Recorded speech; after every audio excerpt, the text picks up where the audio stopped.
জানি তো জেদ করা ভালো না। বাচ্চাদেরও সবসময় শেখায়। কিন্তু নিজের জেদকে কখনোই আমি কন্ট্রোল করতে পারি না। আমি খুব জেদি একটা মানুষ। আমি যেটা মনে করি যে করব সেটা যত বাধাই আসুক সেটা আমি করবই। আমার এই জেদগুলোর সাথে পরিচিত আমার বাবা-মা, আমার ভাই-বোন, এখন অবশ্য প্রহরের বাবাও পরিচিত। কারণ সে জানে আমি যেটা বলব যে করব সেটা আমি করবই। আমি মানুষটা না কে কি ভাবলো এই বিষয়গুলো একটু কম পাত্তা দেই। আর কম পাত্তা দেই বলেই আমার কাছে নিজেকে না অনেক সুখী মনে হয়। জানি পৃথিবীর মানুষগুলো ভীষণ স্বার্থপর। তারপরও না আমি আমার ভালোবাসার মানুষগুলোকে ভীষণ ভালোবাসি। কিন্তু সেই ভালোবাসার মানুষগুলো যদি কোনো কারণে কোনোভাবে আমাকে কষ্ট দেয়, সেই মানুষগুলোর দিকে আমি দ্বিতীয়বার তাকিয়ে দেখার প্রয়োজন মনে করি না। তবে একটা জিনিস জানো তো, ফেসবুকে যারা কাজ করতে আসে না, তারা না খুব ভালো করে প্রিয় মানুষগুলোকে চিনতে পারে। আত্মীয়-স্বজন, বন্ধু-বান্ধব সবাইকে চিনতে পারে। তোমাকে নিয়ে গসিপ করার মতো লোকের কিন্তু অভাব নেই। কিন্তু তোমার শুভকামনা করার মতো লোকের প্রচুর অভাব।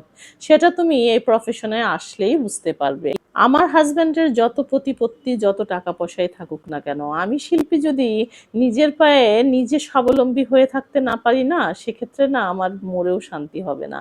এটা আমি সবসময় বলি। কারণ আমি কোনোদিন এমন হয় নাই যে বসে খেয়েছি। আমি আমার ভালোবাসার জন্য বহু কিছু ছাড়তে পারি। কিন্তু নিজের আত্মসম্মান কখনোই বিসর্জন দিতে পারি না। যারা আছে আমার শুভাকাঙ্ক্ষী, কিছু শুভাকাঙ্ক্ষী তো দূর থেকে এই ভিডিওগুলো দেখে। কারণ তারা আমাকে ফলো না করলেও কিন্তু আমাকে সার্চ করে দেখে এবং আমি সেটা জানি যে আমি আসলে কি করছি, আমার বাচ্চারা কি করছে সেটা দেখার প্রতি তাদের প্রচুর ইন্টারেস্ট আছে। কিছুদিন আগে একটা দোকানে কি যেন কিনতে গিয়েছিলাম। তখন দোকানদার আমাকে আমি যা টাকা দিয়েছি তার থেকে দ্বিগুণ টাকা ফেরত দিয়েছে।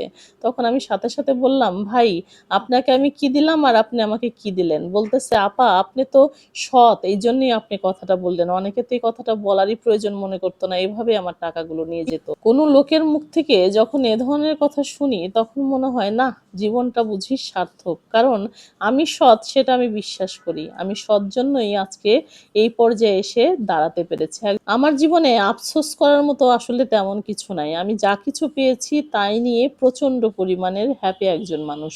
আর মানুষের এই বিষণ্ণতা দেখলে না আমার নিজের কাছে মনে হয় এই বিষণ্ণতার কারণগুলো তারাই। আর দেখো, গল্প করতে, করতে আমাদের সকালের খাবারও কিন্তু রেডি হয়ে গেছে। সেগুলো খেয়ে দিয়ে এসে দেখি প্রিয়তি কেন যেন মাথার মধ্যে তার বাবার হাত দিয়ে আছে। বারবার জিজ্ঞাসা করলাম, "কি ব্যাপার প্রিয়তি? কি করছো বাবার চুলগুলোকে নিয়ে? বাবাকে কেন ডিস্টার্ব করছো?" সে বলছে, "না তো মা, কিচ্ছু করছি না।" একটু পরে যেয়ে দেখি তার বাবার এই অবস্থা। তার বাবা তো বলতেই পারবে না যে তার আসলে মাথার মধ্যে কি ঘটনা ঘটেছে। আমি তখন বললাম, "তোমার একটা ছবি উঠিয়ে দেই, তারপরে দেখো তোমার মেয়ে কি ঘটিয়েছে।" আর এদিকে আমি দুপুরে রান্না-টান্না সেরে এসে যখনই বিছানায় শুয়েছি, আমার মেয়ে এই YouTube দেখে এটা ওটা দেখে কি সব শিখেছে। বলে, "মা, তুমি তো আজকে আমাদেরকে নিয়ে একটু বাবুল্যান্ডে যাবে। আসো তোমার একটু ত্বকের যত্ন করে দেই।" সে তার নিজের লোশন নিয়ে এসে আমার মুখে এভাবে মাখাচ্ছিল। প্রিয়তির এই গুণটা এসেছে তার বাবার কাছ থেকে। কারণ তার বাবা প্রচন্ড কেয়ারিং একজন মানুষ। সে তার বাচ্চা-কাচ্চা, তার ফ্যামিলির মানুষের প্রতি যেটুকু পরিমাণ কেয়ারফুল, আমি মাঝে, মাঝে দেখলে ভাবি যে মানুষ এত বেশি কেয়ারিং কিভাবে হয়? কারণ আমার ভিতর কেয়ারিং ব্যাপারটা আছে, কিন্তু আমি প্রহরের বাবার থেকেও অনেক পিছিয়ে আছি।